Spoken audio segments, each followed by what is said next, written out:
dan kita masuk ke proses kematian. Di halaman 81, salah satu subjudulnya adalah kehadiran syaitan saat orang meninggal.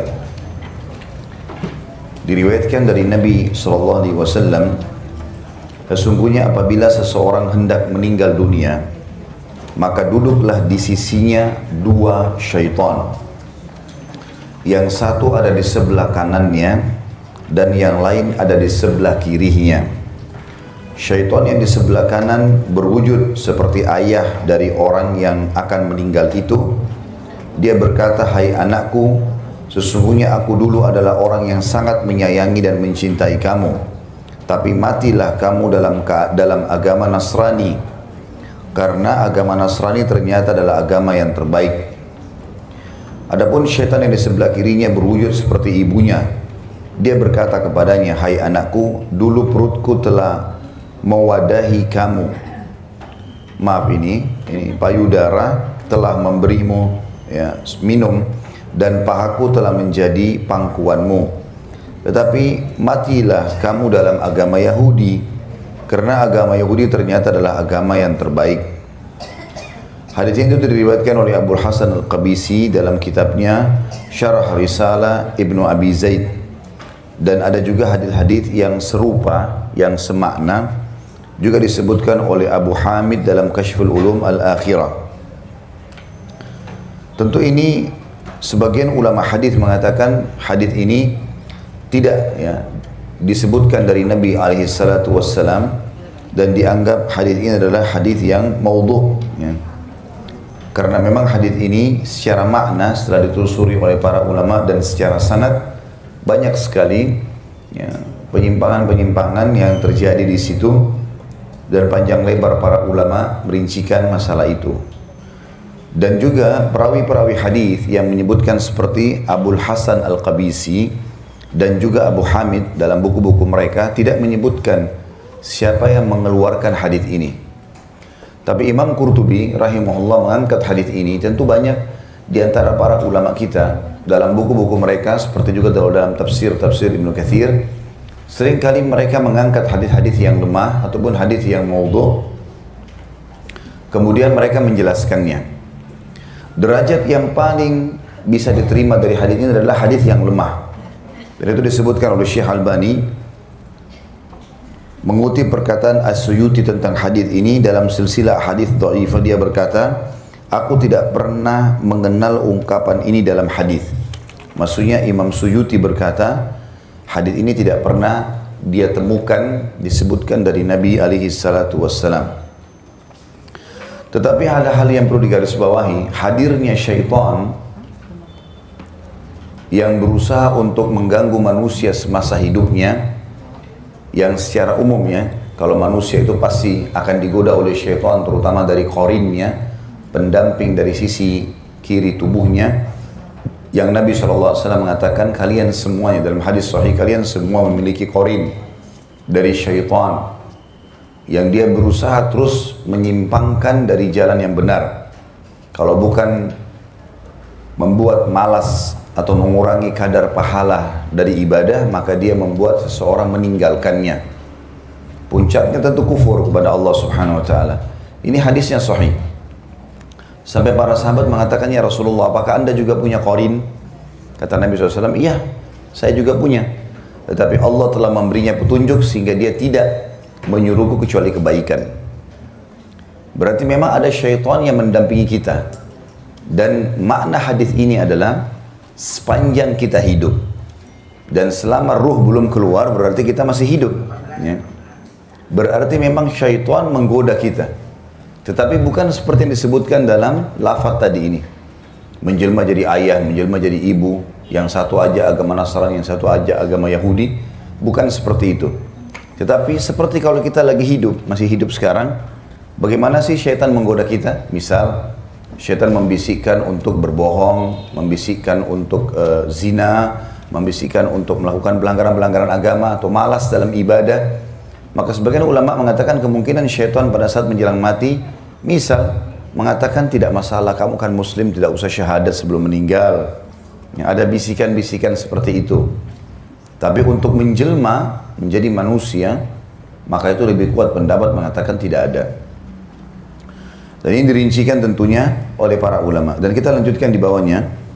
Kata beliau, dan sesungguhnya ketika nyawa telah berada di tenggorokan dan nafas menyesak ke atas, maka datanglah berbagai cobaan dan ujian. Hal itu karena sebelumnya iblis mengirim para pembantunya khusus kepada orang ini. Dia suruh dan tugasi mereka untuk menemaninya. Pada saat itu mereka mengerumuni orang yang sedang dalam sakaratil maut. Mereka menjelma di hadapannya dalam wujud seperti orang-orang yang telah mati mendahulunya, yaitu para kekasih dan orang-orang yang dicintainya, yang selama di dunia dulu sangat menginginkan kebaikan, seperti ayah, ibu, saudara laki-laki, saudara perempuan, dan teman-teman dekatnya. Mereka seolah-olah menasehatinya, kamu baru akan mati hai fulan, sedangkan kami telah mendahuluimu. Maka matilah kamu dalam keadaan Yahudi, karena agama Yahudi adalah agama yang diterima di sisi Allah subhanahu wa ta'ala. Kalau orang itu tetap teguh imannya dan menolak ajakan mereka, maka datanglah yang lain seraya berkata, matilah kamu dalam keadaan agama Nasrani. Dan agama Nasrani adalah agama Al-Masih. Dan dengan adanya agama Nasrani, Allah telah menghapus agama Musa. Begitulah mereka menyebutkan akidah tiap-tiap agama. Dan ini teman-teman sekalian, ulama coba menggabungkan antara riwayat yang lemah tadi dengan riwayat yang sahih yang berhubungan dengan masalah adanya qarin. Bisa saja dia atau syaitan ini membisikkan ya, dalam bentuk bisikan-bisikan seperti nasihat, itu betul. Artinya bisa seperti nasihat, seakan-akan dia menasihati kita. Gak apa-apalah kamu sholat di rumah aja, gak usah di masjid karena hujan atau mungkin kejauhan ya. Atau tidak apa-apa tunda aja sholat, nanti kan waktunya masih panjang. Bisikan umum. Maka dia melalaikan seperti itu. Dia melalaikan seperti itu. Bisa jadi dia membisikkan tapi bukan menjelma. Mengatakan misalnya ada agama Nasrani, bukan mustahil. Ya mungkin itu baik. Bagaimana kalau kau meninggal dalam keadaan agama Nasrani? Seperti misal, seseorang di antara kita berteman dekat dengan orang-orang Nasrani, atau kita tinggal di wilayah non-muslim, ya. Misal tinggal di Amerika, tinggal di Australia, umumnya orang non-muslim. Pada saat kita berbaur dengan mereka, melihat gereja mereka, mereka keluar dengan tersenyum, misalnya dari situ, syaitan bisa bisikin kita, mungkin agamanya itu benar kali ya, seperti itulah ya. Mungkin agamanya itu benar, buktinya mereka senyum-senyum, ya. Mereka nyanyi-nyanyi, mereka punya gereja bangunannya bagus, gitu kan? Itu kan terlintas di benak kita. Apa saja yang berusaha untuk menyimpangkan manusia seperti itu. Tapi kalau untuk menjelma, ini lebih kuat pendapat mengatakan tidak ada sama sekali. Sebagaimana kita semasa hidup sekarang, kalau syaitan mau kita misalnya tidak sholat, dia nggak menjelma jadi orang menghalangi kita di pintu masjid untuk sholat misalnya. Jadi nggak seperti itu. Tapi kalau digabungkan semuanya, bukan mustahil ada bisikan mengatakan agama Nasrani itu bagus. Mungkin bisa terjadi. Ya. Atau mungkin dia mengingatkan kita punya sebuah kenangan, mungkin pernah lewat di sebuah gereja bangunannya mewah, terus terlintas di benak kita. Sebagaimana kita kalau hidup sekarang ini, kita bisa dimimpikan oleh syaitan untuk masuk ke gereja, bisa. Syaitan bisa memimpikan kita berzina, syaitan bisa memimpikan kita membunuh orang, syaitan bisa memimpikan kita terbang, banyak hal yang bisa terjadi. Tapi itu hanya sebatas itu saja. Hanya sebatas itu. Tapi kalau seperti lafaz ini apa adanya, dia akan menjelma jadi ayah, jadi ibu, kemudian dia menyuruh untuk masuk agama ini, agama itu, maka itu lebih cenderung pendapat ulama mengatakan tidak ada. Tapi bisikan-bisikan iya. Sebagaimana kita hidup bisa kita rasakan bisikan tersebut. Dan sebab diperintahkannya kalimat isti'adzah, a'udzubillahi minasyaitonirrajim, justru karena banyaknya was-was itu. Was-wasnya macam-macam gitu. Semua yang membuat kita lalai dari agama, perintah Allah, atau memudah-mudahkan untuk melakukan pelanggaran dari syaitan. Semuanya. Tadi kayak tunda sholat, tidak usah puasa dulu, apalah ya, sehingga kita lalai, maka itu berarti dari syaitan. Ya, dari syaitan. Dan setiap kali Bapak Ibu ingin melakukan satu ibadah, ketahuilah, ibadah itu memang diikuti dengan makarih. Makarih itu sesuatu yang kita tidak suka. Nah, manusia memang gitu. Lagi duduk pagi, ada zikir pagi. Ada sholat duha. Memang kita butuh lowongin waktu. malam lagi tidur, kita bangun. Kita lagi enak-enak duduk, ada orang miskin lewat minta duit. Kita kasih sesuatu yang tidak disuka, dan memang itu surga dihiasi dengan itu. Makanya dalam hadis Bukhari dikatakan surga itu dihiasi dengan hal-hal yang tidak disukai oleh manusia. Neraka diikuti dengan hawa nafsu. Apa saja kita bisa lakukan kalau untuk masuk neraka. Kalau masuk surga tidak ada pengawasannya, gitu kan. Tetapi Allah Subhanahu wa taala dengan kemahasempurnaannya membuat kita merasakan kenikmatan dalam ibadah. Kalau kita malah nikmati sholat misalnya, sudahlah saya mau sholat, saya uduk sholat, nikmatin bacaannya, jadi enak. Ya. Jadi syaitan cuma bisa sebatas itu saja. Waktu iblis berkata kepada Allah, saya akan datangi mereka dari belakang, dari samping kanan, samping kiri, dari belakang mereka, gitu kan? Maka Allah mengatakan, sesungguhnya kamu tidak punya kemampuan terhadap hamba-hambaku yang ikhlas. Itu ayat Al-Quran. Berarti syaitan tidak punya kemampuan. Apalagi kalau dasarnya kita bertekad, berazam untuk ibadah. Saya mau sholat sekarang, saya mau wudu. Syaitan bisikin nanti aja di rumah, nanti enggak, saya mau sholat sekarang. Selesai, dia nggak bisa buat apa-apa. Jadi sebatas itu. Begitu juga pada saat orang mau meninggal, mungkin terlintas banyak hal-hal di benaknya, tapi dia bisa menepisnya dengan tetap mengucapkan kalimat talqin la ilaha illallah.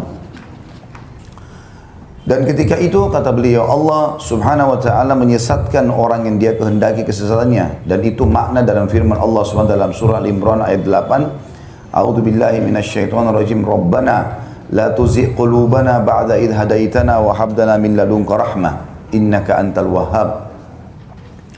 Mereka pada berdoa, ya Tuhan kami, janganlah engkau jadikan hati kami condong kepada kesesatan sesudah engkau beri kami petunjuk, dan karuniakanlah kepada kami rahmat dari sisimu. Maksudnya adalah jangan palingkan hati kami ketika kami menghadapi maut, padahal sebelumnya engkau telah memberi hidayah kepada kami sekian lamanya. Kalau ayat ini memang Al-Imran ayat 8, Bapak Ibu sekalian, rahimani wa rahimakumullah, memang ada pendapat sebagian ulama mengatakan Allah Subhanahu ini bisa terjadi di masa hidup, bisa terjadi di masa kematian. Allah Subhanahu wa taala memang menyesatkan orang yang dasarnya meninggal dalam keadaan kufur, sehingga mereka tidak mengucapkan syahadat karena Allah SWT seperti kasus Fir'aun pada saat mau tenggelam, maka dia tidak bisa mengucapkan nama Allah. Dia mengatakan amantu billadzi amana bihi banu Israel. Aku mau beriman kepada apa yang telah diimani oleh Bani Israel. Nggak bisa sebutin nama Allah. Maka itu makna daripada Al-Imran ini. Kalau dasarnya meninggal dalam keadaan kufur, maka Allah SWT akan menyimpangkan dia sehingga dia tidak menyebutkan kalimat-kalimat kebenaran tersebut. Tapi kalau orang semasa hidupnya sudah melakukan kebaikan, Allah SWT akan menjaganya. Makanya pada orang-orang beriman, banyak kan orang sebelum kita kayak orang mati syahid di medan perang, ya. Mereka dengan semangat, mereka mau mati di jalan Allah SWT.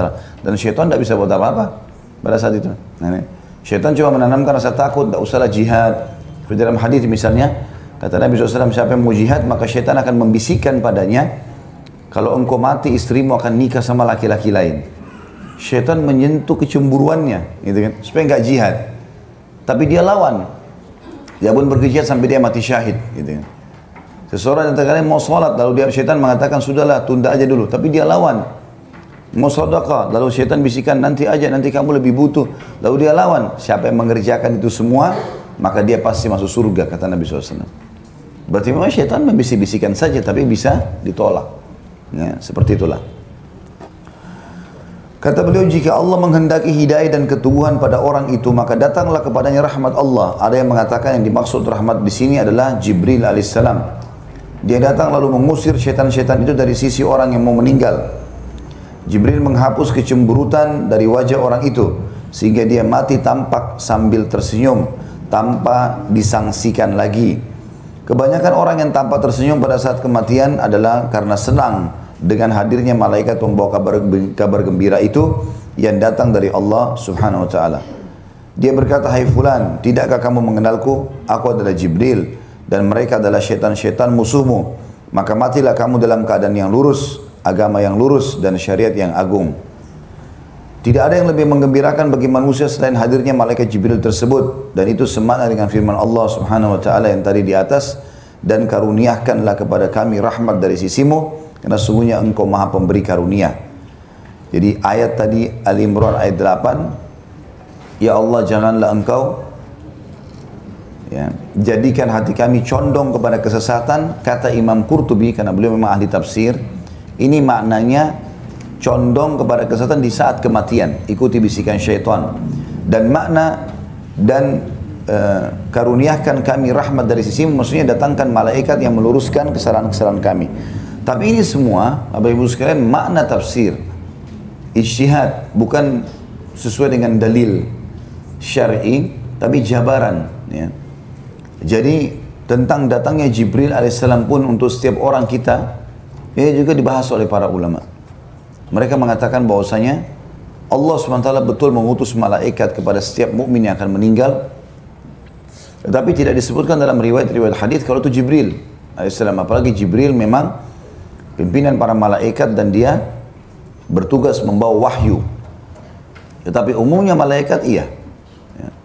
Sebagaimana sudah pernah saya jelaskan riwayat yang berbunyi, kata Nabi SAW, siapa yang rindu bertemu Allah, Allah akan rindu bertemu dengannya. Siapa yang benci bertemu dengan Allah, Allah benci bertemu dengannya.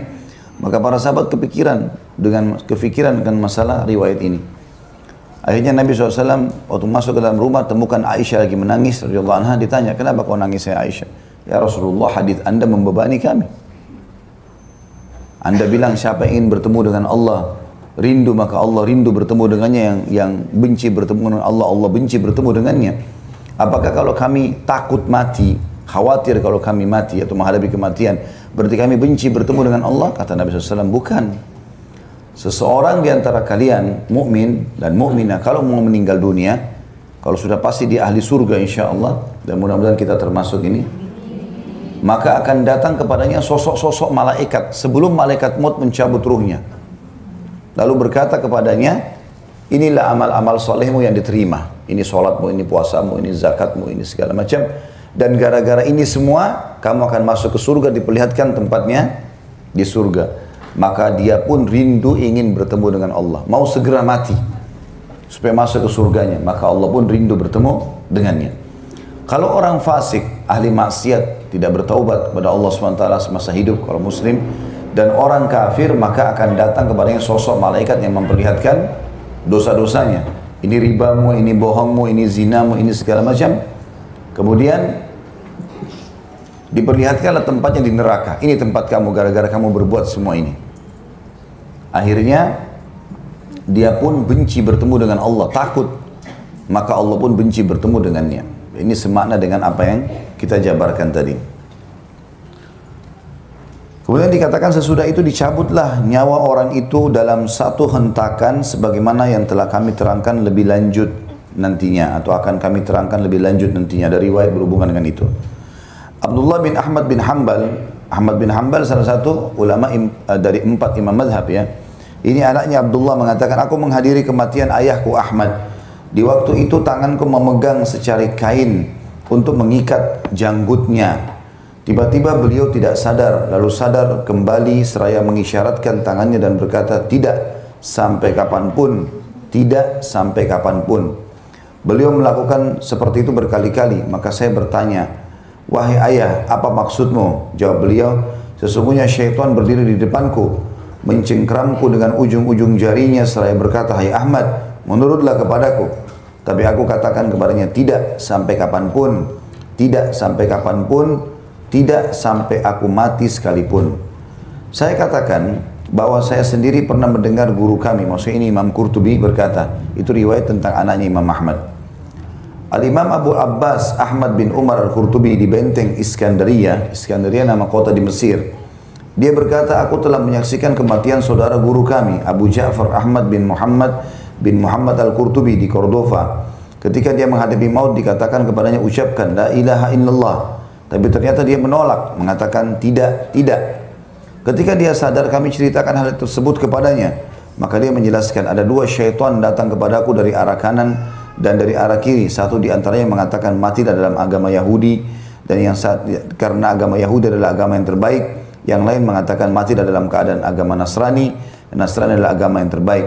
Maka aku katakan kepada keduanya, tidak, tidak. Kalian berdua mengatakan seperti itu kepadaku. Padahal aku telah menulis dengan tanganku dalam kitab At-Tirmidzi dan An-Nasa'i dari Nabi SAW, sesungguhnya syaitan akan datang kepada salah seorang dari kalian ketika dia akan meninggal dunia, lalu dia katakan, matilah dalam agama Yahudi, matilah dalam agama Nasrani. Jadi ucapanku tadi adalah jawaban kepada kedua syaitan tersebut, bukan kepada kalian. Tentu sudah kita jelaskan dari riwayat ini ya. Ada footnote nomor 1, hadis ini lebih cenderung dikatakan tidak sahih dari Nabi SAW. Tapi berhubungan dengan masalah kisah sebelumnya, kisah tentang Abul Abbas dan kisah yang sebelumnya lagi Ahmad bin Hanbal pada saat mau meninggal, ini kisah dinukil. Bisa saja terjadi. Ya. Bisa saja terjadi memang pada saat mau meninggal, seseorang dibisikkan tentang agama Nasrani atau dibisikkan tentang agama Yahudi. Bisa terjadi. Sebagaimana tadi saya kasih contoh, kalau kita sekarang masih hidup, kita jalan, kita lihat ada orang Yahudi misalnya kaya raya, atau orang Nasrani bahagia, tersenyum pada saat keluar dari gerejanya di hari Minggu misalnya, atau hari Ahad, maka kita dicenderungkan oleh syaitan untuk menganggap itu ada kebenaran. Ya, atau statement diucapkan oleh seorang Nasrani, ya, seperti misalnya sekarang banyak pendeta yang mengatakan, kan kita sama tujuannya menyembah satu Tuhan, ya sudahlah, masing-masing semuanya benar, semua juga masuk surga. Maka bisa saja orang Muslim terpengaruh dengan bisikan itu. Padahal sebenarnya Allah mengatakan tidak seperti itu. Allah jelas-jelas mengkafirkan Yahudi dan Nasrani. Nggak ada keraguan dengan masalah itu. Makanya mereka diperangi oleh Nabi SAW. Ya, ketiga suku Yahudi di Madinah, Qainuqa, Nadir dan Quraidah, diajak masuk Islam. Mereka nolak, dibiarkan. Tapi mereka begitu mengkhianat, diusir. Kemudian Nabi SAW serang lagi mereka di Khaybar. Ada histori. Kenapa Nabi SAW serang mereka kalau mereka dianggap ahli surga? Bahkan di perang Khaybar Nabi sempat bertanya, hai Yahudi, jawab jujur, saya mau tanya. Kata mereka, iya, silakan. Gitu kan. Kata Nabi SAW, siapa penghuni neraka? Maka kata orang Yahudi, kami akan masuk ke neraka duluan, lalu diganti oleh kalian kaum muslimin. Kata Nabi SAW, kalian dusta. Kami tidak akan menggantikan kalian selamanya. Artinya Yahudi jelas masuk neraka. Dan itu hadis Bukhari. Mereka tahu itu. Gitu kan. Kemudian Nasrani juga begitu. Allah mengatakan dalam banyak ayat Quran, diantaranya, A'udzubillahi minasyaitonir rajim, laqad kafara alladziina qalu innallaha tsalitsu tsalatsa, dalam surah Al-Maidah. Telah kafir orang-orang yang mengatakan Trinitas. Gitu kan. Juga ayat dalam surah Bayyinah menggabungkan keduanya. Innal ladzina kafaru min ahli kitabi wal musyrikina fi nari jahannama khalidina fiha. Telah kafir ahli kitab, Yahudi dan Nasrani, dan orang-orang musyrik, penyembah berhala. Dan mereka akan kekal dalam api neraka kalau mereka meninggal dalam keyakinan tersebut. Jadi nggak ada keraguan tentang kekafiran mereka. Ya. Kalau mereka itu salah, dan tidak mungkin Yahudi dan Nasrani masuk surga dalam keyakinan seorang Muslim. Sebagaimana mereka juga yakin mereka masuk surga dan kita tidak akan masuk surga. Dalam pandangan mereka kita ini kafir. Padahal sebenarnya kita dalam keadaan benar ya. Kata beliau di sini, saya katakan peristiwa-peristiwa seperti itu, yakni jawaban ditujukan kepada syaitan, bukan kepada orang yang mentalkin syahadat. Banyak kita dengar dari orang-orang soleh. Sementara itu saya telah membuka-buka kitab Abu Isa Tirmidzi dan saya pun telah mendengar seluruh isinya. Meski demikian saya tidak menemukan cerita seperti itu di sana. Barangkali ada naskah lain, maka Allah Subhanahu wa taala lebih tahu. Artinya Imam Qurtubi pun coba menelusuri riwayat Tirmidzi yang disebutkan tadi, ternyata tidak ditemukan dalam sunannya. Ya. Saya telah mendengar sebagian isi dan banyak diantaranya yang ada padaku, namun demikian saya juga tidak menemukan cerita seperti itu di dalamnya. Dan barangkali juga cerita seperti itu ada pada naskah-naskah lain, wallahu alam. Sedang menurut riwayat Ibnu Mubarak, Abdullah bin Mubarak dan Sufyan dari Laits, dari Mujahid, dia berkata, tidak seorang pun yang akan mati melainkan teman-teman sepergaulannya yang biasa bergaul dengannya tampil di hadapannya. Jika dia tukang main atau senang berfoya-foya, maka yang datang adalah semisalnya, dan apabila ahli zikir, maka datang pun ahli zikir pula. Ini juga tentu adalah riwayat yang lemah dinukil daripada Ibnu Mubarak. Ya. Tetapi ini adalah kisah, perkataan yang dikatakan kemungkinan orang kalau mau meninggal akan seperti ini keadaannya. Ya. Dan tentu kalau Bapak Ibu bertanya, lalu kenapa Ustaz di buku ini dinukil? Padahal sebenarnya banyak riwayat yang lemah. Ya memang saya sudah bilang tadi sebelumnya jawabannya. Sebagian ulama memang menukil apapun yang nukil di tengah-tengah masyarakat, sahih atau lemah. Nanti kemudian ditelusuri kembali. Tujuannya adalah kalau kita dapat riwayat lemah seperti ini, kita jadi tahu kalau satu waktu ada orang cerita, itu lemah loh sebenarnya, karena seperti ini dan seperti ini. Kita jelaskan. Kalau riwayat yang sahih kita mengatakan itu benar karena kita ini disebutkan ulama dalam buku ini dan buku itu. Jadi kita jadi punya landasan. Tapi tentu saya sudah bilang juga Bapak Ibu sekalian, tidak salah dan benar kalau syaitan akan datang dan mewaswasi manusia pada saat dia meninggal sebagaimana diwaswas pada saat dia masih hidup. Seorang ahli ibadah di Basra atau di Irak, Ar-Rabi ibn Sabira bin Ma'bad Al-Juhani mencontohkan kejadian yang dilihatnya. Saya pernah menghadiri beberapa orang yang akan mati di Syam. Antara lain ada seseorang dikatakan kepadanya, "Hai fulan, ucapkan la ilaha illallah." Tapi jawabnya malah, "Minumlah dan tuangkan lagi untukku."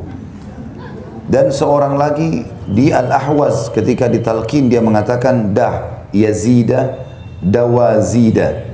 Maksudnya adalah 10, 11 atau 12. Rupanya dia seorang pegawai kantor yang sering disibukkan oleh hitungan dan anggaran. Demikian tafsirannya sebagaimana dinyatakan oleh Abu Muhammad Abdul Haq. Ya. Kalau ini yang dimaksudkan adalah orang kalau terbiasa pada saat hidup melakukan satu perbuatan, biasanya mungkin karena bingungnya menghadapi kematian, maka dia teralihkan dengan kebiasaan itu. Nah, itu yang ada. Maka karena bingungnya, maka dia melakukan atau mengucapkan apa yang paling sering dia ucapkan. Itu bisa terjadi. Kalau dia ahli zikir, ahli Al-Quran, dia bisa mengulangi ayat Al-Qurannya. Kalau dia adalah orang yang suka seperti ini disebutkan, maka akan seperti itu keadaannya. Tapi ini adalah bisa saja dikatakan oleh beliau di sini adalah kebiasaan orang menyebutkan itu. Walaupun ada waswas syaitan, bukan tidak ada. Bisa jadi juga, kata sebagian ulama, orang memang pada saat lihat malaikat maut karena takutnya, maka dia bingung, dia pun melakukan perbuatan yang paling buruk yang biasa dia kerjakan kalau dia orang buruk. Misal dia terbiasa minum khamr, gitu kan. Maka karena takutnya malaikat maut akan mencabut ruhnya, maka dia pun mengucapkan kalimat tuangkanlah untukku. Karena ketakutan dia, maka dia mengucapkan itu. Ar-Rabi menambahkan lagi kejadian lain. Kali ini adalah orang Basra. Ketika ditalqin dia justru menyenandungkan puisi, "Hai siapa itu wanita yang suatu hari berkata sambil kelelahan terbata-bata, manakah jalan ke pemandian Minjab?" Ya, jadi ini nama tempat Minjab itu. Artinya dia waktu hidup orang ini, dia selalu kalau mau pergi ke tempat permandian, di zaman dulu di rumah orang tidak ada kamar mandi. Jadi ada tempat mandi umum. Laki-laki sendiri, perempuan sendiri, gitu kan. Dari zaman dulu begitu. Maka orang kalau mau mandi, dia datang ke sana dia bayar. Nanti laki-laki mandinya rame-rame kayak kolam berenang gitu ya. Tapi berendam nanti dia mandi di situ. Perempuan juga begitu. Nah, orang ini kata sebagian ulama menanggapi kisah ini, waktu dia mau meninggal dia ucapin syair, "Hai wanita, di manakah tempat pemandian itu?" Dia kemungkinan memang pada saat sering kalau mau ke tempat mandi, kalau ada perempuan dia sering godain, ya. Maka karena bingungnya hadapi kematian dia ucapkan itu. Bukan mustahil ya. Peristiwa ini dijelaskan penafsirannya oleh Al-Faqih Abu Muhammad Abu Bakar Ahmad bin Sulaiman bin Al-Hasan An-Najjad, bahwa laki-laki itu pernah dimintai petunjuk oleh seorang wanita untuk jalan menuju ke pemandian, tapi dia menunjukkan jalan menuju ke rumahnya. Akhirnya peristiwa itu diucapkan saat menghadapi maut.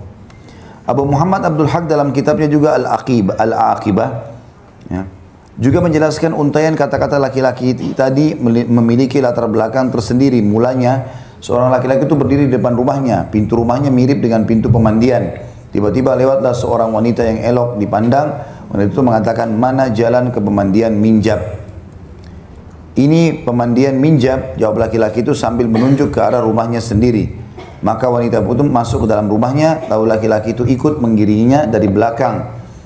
Ketika menyadari bahwa dia bersama laki-laki itu dalam sebuah rumah dan yang ternyata bukan pemandian, maka tahu bahwa lelaki itu telah menipunya. Akhirnya sang wanita pura-pura gembira dan senang berkumpul berduaan atau khalwat di tempat sepi dalam rumah tersebut. Wanita itu mengatakan, alangkah baiknya kalau ada sesuatu yang bisa kita nikmati bersama, maka senanglah hati kita. Saat itu juga aku datangkan kepadamu apa yang kamu suka dan inginkan, kata laki-laki itu. Lalu dia pun keluar meninggalkan wanita itu dalam rumah tanpa menguncinya terlebih dahulu. Sejenak kemudian dia datang membawa apa-apa yang diperlukan. Ketika masuk ke rumahnya ternyata wanita yang dikelabuinya tadi sudah pergi tanpa bekas. Sehingga kebingungan dan selalu menyebut-nyebutnya. Dia menyesali hilangnya wanita itu. Dia berjalan mondar-mandir di jalan-jalan dan di lorong-lorong sambil menyenandungkan kata-kata puitis di atas tadi. Tiba-tiba ada seorang wanita menjawab dari jendela sebelah rumah, ketika kamu mendapatkannya, ketika tidak ketat kamu menjaganya, di rumahmu yang kokoh perkasa atau kamu kunci rapat-rapat pintunya.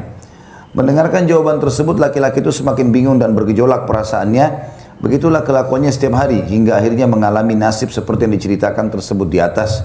Semoga Allah senantiasa melindungi kita dari berbagai macam bencana dan kebinasaan. Artinya dari kisah ini, ya, tentu kita tidak boleh menganggap teman-teman sekalian apa dinukil di buku para ulama kok kisahnya ada yang seperti ini ya.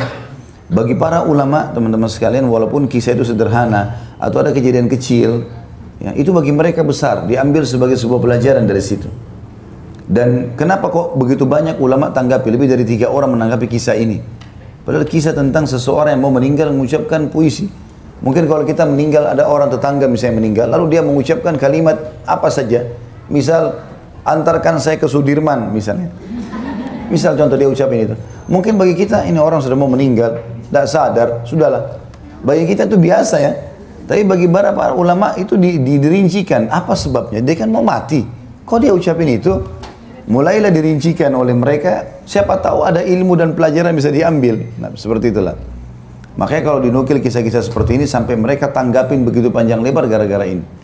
Ya, dan ini menandakan yang kita simpulkan benang merahnya adalah kebiasaan seseorang semasa hidup akan membawa dia kepada penutupan hidupnya. Kalau itu sesuai dengan hadis Nabi SAW, hadis sahih. Siapa yang terbiasa dengan satu kegiatan, maka Allah akan tutup hidupnya dengan kebiasaan itu. Jadi kalau kita mau tahu orang ini husnul khatimah atau su'ul khatimah, diketahui dari akhir hidupnya. Seminggu sebelum dia meninggal apa yang biasa dia kerjakan? Kalau dia rutin ke masjid misalnya, maka berarti itu husnul khatimah. Walaupun dia mati ditabrak kereta api hancur, walaupun dia pulang ke rumah kebakaran dalam rumahnya, ditemukan luka bakar semua di tubuhnya. Tapi sebelumnya, sebelum dia melalui proses kematian tersebut, dia sholat. Nah, gitu. Maka berarti husnul khatimah. Kalau ada orang ke diskotik, mabuk-mabukan segala macam, kemudian dia lagi masuk ke kamar hotel bintang 5, meninggal di atas ranjang dalam kondisi pakai baju piyama yang bagus segala macam, itu tetap su'ul khatimah. Karena beberapa hari sebelumnya memang dia dasarnya melakukan perbuatan-perbuatan dosa itu. Itu cara mengetahui dalam hadis yang sahih disebutkan itu. Ya. Jadi bisa jadi memang kisah-kisah seperti ini ada benarnya pada saat memang dia tadinya menyesali satu perbuatan dosa dan dia terus mengejar. Kesannya kan laki-laki ini terus menyesali, kenapa dulu saya nggak berzina ya. Maka dia terus mengenang itu, coba seandainya. Ini tentu seseorang di antara kita bisa rasakan Bapak Ibu sekalian. Kalau kita sedang mau melakukan satu perbuatan dosa dan kita tidak menganggapnya sebagai sebuah pelanggaran, umumnya misalnya masalah perzinahan, lalu luput dari kita, ya, tidak jadi mungkin karena apalah ya, maka sering kali syaitan besar-besarkan itu. Coba seandainya dulu ya saya lakukan, coba seandainya saya lakukan. Padahal sebenarnya Bapak Ibu harus tahu satu hal ya, kalau ada dosa yang luput dari kita tidak sempat kita kerjakan, maka itu bentuk kasih sayang Allah. Kalau kita sempat lakukan, maka akan ada konsekuensi hukum. Misal, saya dulu waktu SMA suka sama seseorang. Coba dulu saya berzina sama dia ya. Walaupun sekarang saya tidak menikah dengan dia. Syaitan bisikan. Dan dibuat dia mengkhayal. Syaitan suka membuat dia manusia mengkhayal. Maka lawan dengan kalimat Bapak Ibu sekalian, alhamdulillah saya tidak berzina. Karena kalau kita lakukan, maka akan ada konsekuensi hukum. Ada. Jadi dosa-dosa yang luput tidak sempat kita lakukan itu bentuk kasih sayang Allah. Bersyukurlah teman-teman sekalian.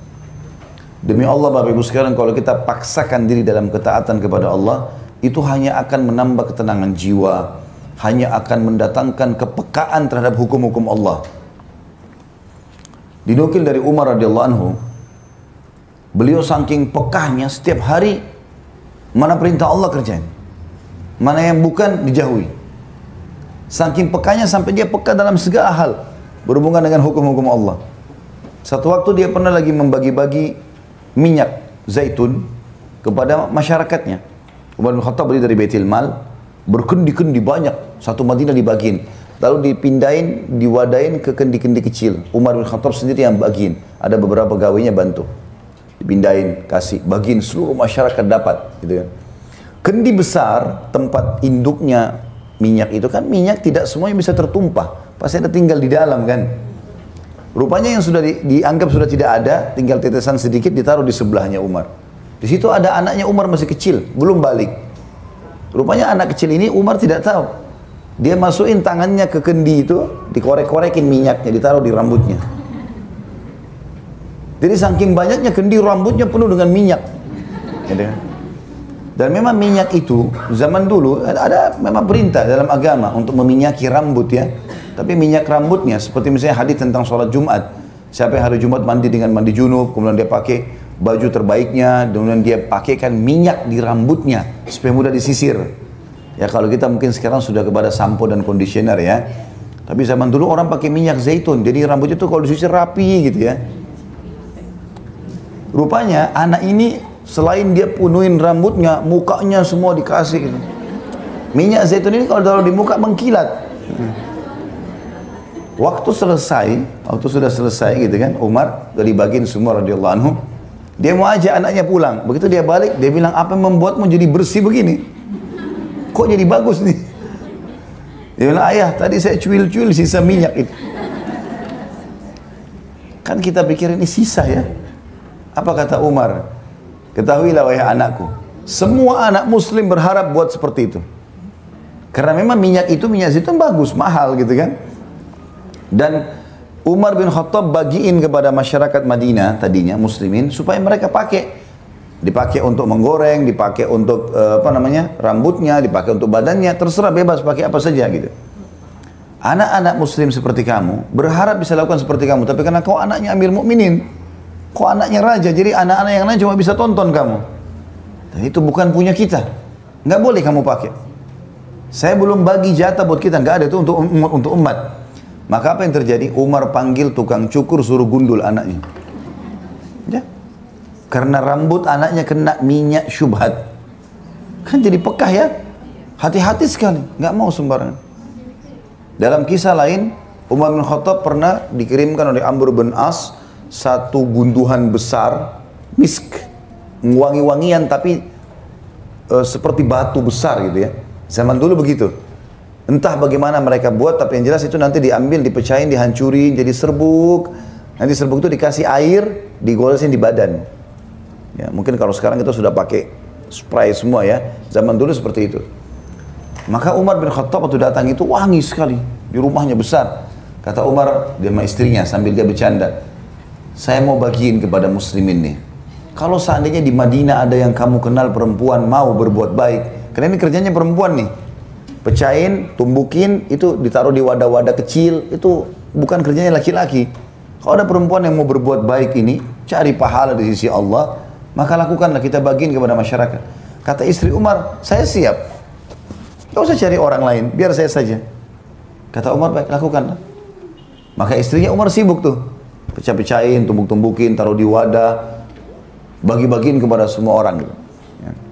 Malam hari Umar setelah selesai urusan pemerintahan segala macam, pulang ke rumah, kumpul seperti orang kumpul sama istrinya. Begitu Umar dekat, istrinya wangi. Gitu. Kata Umar, dari mana wangimu ini? Dia bilang, tadi waktu saya pecah-pecahin tuh, kan banyak serbuknya di tangan. Ya? Daripada saya siram sama air dibuang, saya gosok di baju saya. Gosok di cadar saya, gosok di jilbab, gosok di badan. Kata Umar, istriku itu bukan punya kita. Itu punya muslimin. Maka sini saya bantu bersihin, dicuci sama Umar.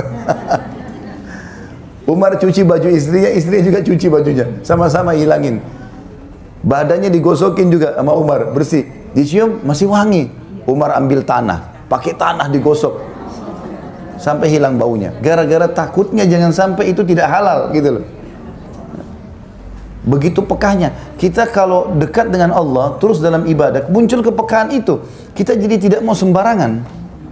Dan kalau kita tinggalkan yang syubhat, maka yang haram lebih kita tinggalkan. Bapak Ibu kalau mau rajin kerjakan yang wajib, gampang. Kerjakan yang sunnah. Kejar yang sunnah. Wajib pasti kita penuhi itu.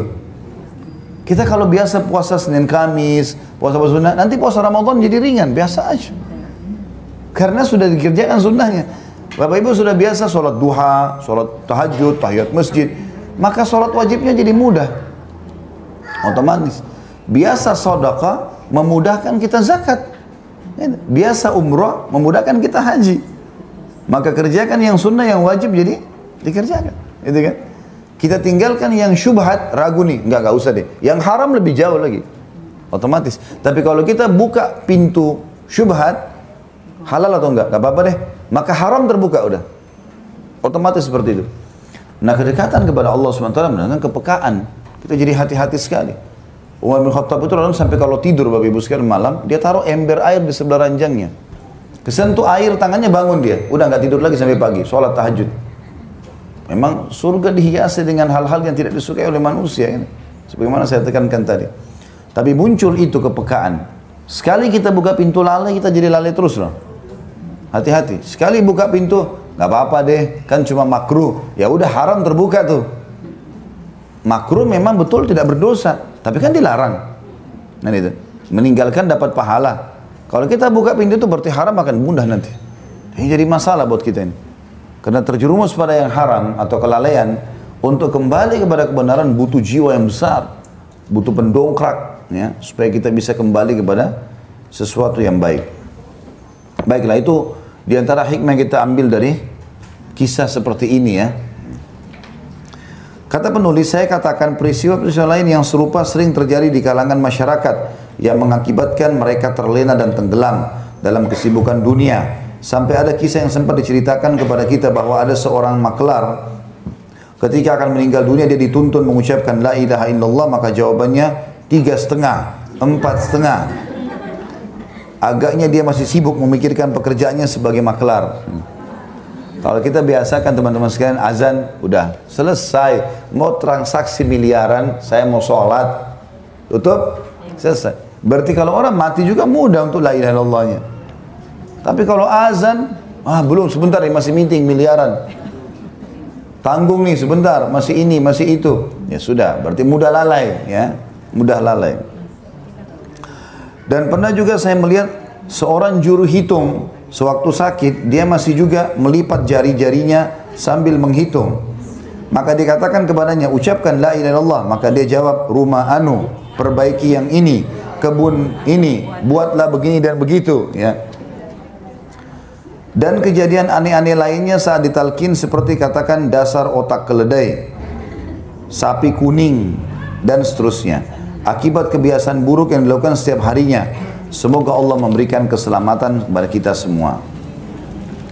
Dan memberi kita kematian dengan mengucapkan kalimat syahadat berkat karunia dan kemurahannya. Makanya semasa hidup teman-teman jangan biasa mencaci maki orang. Jangan berkata kasar, jangan menghina. Yang baik-baik aja. Kalau ada orang berbuat buruk, jangan balas dengan burukan. Orang ini gibah saya juga harus balas gibah. Enak bener dia. Ya udah dia dihukum, kita dihukum kan? Jangan. Orang ini fitnah saya, enak bener dia tidak difitnah. Saya juga harus fitnah dia. Ya sudah. Berarti konsekuensinya siap sama-sama dapat hukuman. Kan itu. Jangan keburukan dibalas keburukan. Ini pasangan saya selingkuh, saya juga harus selingkuh. Ya bodoh lah dua-duanya. Dia dihukum, jangan kita ikut-ikut dihukum. Tugas kita hanya sampai mati. Tunggu sabar sebentar, gitu kan? Kita mati, Bapak Ibu sekalian, kita punya tugas masing-masing loh. Saya sebagai suami tanggung jawab. Istri saya punya kesalahan, saya ingatkan. Dia tidak mau dengar, ya sudah, mau diapain sekarang? Tapi saya nggak boleh berhenti bertugas. Saya sampai mati tugas selesai. Karena urusan saya sama Allah bukan sama dia kok. Begitu juga setiap istri kan. Suaminya salah, dia nasihatin, dia ingatkan, dia tetap dalam keadaan baik bertugas. Karena ini semua diamanahkan oleh Allah Subhanahu wa ta'ala. Amanah oleh Allah Subhanahu wa ta'ala. Kita harus sabar. Karena sabar dalam mengerjakan ketaatan, sabar dalam meninggalkan maksiat, sabar dalam cobaan harian. Sabar meninggalkan maksiat ini poin penting. Semua orang kita pasti terlintas berbuat kejahatan, tapi dia tinggalkan, dia tidak mau lakukan karena taatnya kepada Allah Subhanahu wa taala. Kata beliau, sementara Ibnu Zufar menceritakan dalam kitabnya An-Nasaih, Yunus bin Ubaid rahimahullah adalah seorang penjual kain. Dia tidak mau berjualan di pagi hari atau sore atau di waktu mendung. Pada suatu hari dia mengambil timbangannya lalu menghantamnya di antara dua buah batu sampai ringsek, ya, rusak. Maka seseorang menegurnya, ketika tidak kamu serah, kenapa kamu tidak serahkan saja kepada pembuatnya supaya diperbaiki kerusakannya? Oh tidak, katanya, baru saja saya menghadiri orang yang akan meninggal. Saya katakan kepadanya, ucapkan dialog, ternyata dia tidak bisa mengucapkannya. Maka saya ulangi lagi, tapi dia malah mengatakan, berdoalah kepada Allah untukku. Lalu dia katakan, ini ada lidah timbangan pada lidahku, ia membuatku tidak bisa mengucapkannya. Saya bertanya, apakah lidah timbangan itu hanya menghalangi kamu dari mengucapkan dua kalimat syahadat? Dia menjawab, iya. Apa yang kamu perbuat dengan timbangan itu? Tanyaku lagi. Setauku saya tidak pernah mengambil atau memberi sesuatu dengan timbangan itu kecuali dengan benar. Hanya selama ini saya memang tidak pernah memeriksa dan mengujinya. Sejak peristiwa itu Yunus mensyaratkan kepada siapapun yang berjual beli dengannya supaya membawa timbangan sendiri dan menimbang sendiri. Kalau tidak, dia tidak mau melayaninya. Artinya bukan berarti kita harus lakukan seperti yang dilakukan oleh Yunus di sini, tapi kita lihat teman-teman sekalian bagaimana kejelian orang di sini. Kalau kita harus menimbang, kita harus teliti, betul nggak ini, benar nggak takarannya, ya, betul nggak dia tidak ada masalah dengan baterainya, ya, mungkin pernya ada yang rusak. Jadi kejelian memang dalam masalah seperti itu supaya tidak ada masalah pada hari kiamat. Ya. Kalau bapak ibu punya pegawai, dia harus digaji misalnya itu pembantu rumah tangga tanggal 30, sudah janjian. Lewat sehari saja, tanggal 31 atau tanggal 1 misalnya, minta maaf, sampaikan, maaf ya telat. Ini semestinya hak kamu kemarin, gitu kan. Maka saya kasih hari ini. Kalau dia ridho, alhamdulillah. Jangan ada musuh hari kiamat. Walaupun kita anggap, oh ini cuma pembantu. Enggak, bukan cuma pembantu. Urusan kita sama Allah nih. Semua ada hisabnya. Enggak boleh sembarangan. Enggak boleh sembarangan. Muamalah kita sama Allah, bukan muamalah sama manusia. Kalau sama manusia itu gampang saja sebenarnya kita bisa menipunya. Tapi kalau sama Allah nggak bisa. Maka muamalah sama Allah akan memudahkan kita memberikan hak semua orang, ya, di dunia ini. Allahu a'lam. Baik, begitu saja Bapak Ibu sekalian, insyaallah sudah 10:30. Mungkin kita lanjutkan lagi insyaallah bi'inillah di Kamis akan datang. Dan mudah-mudahan insyaallah Kamis akan datang Allah mudahkan saya bisa lebih cepat datang sehingga tidak telat lagi. Tapi insyaallah ini sudah kita tutupin dengan beberapa menit gantinya. Semoga apa yang kita bahas hari ini bermanfaat buat kita semua. Subhanakallahumma bihamdika asyhadu an la ilaha illa anta astaghfiruka wa atubu ilaik. Wassalamualaikum warahmatullahi wabarakatuh.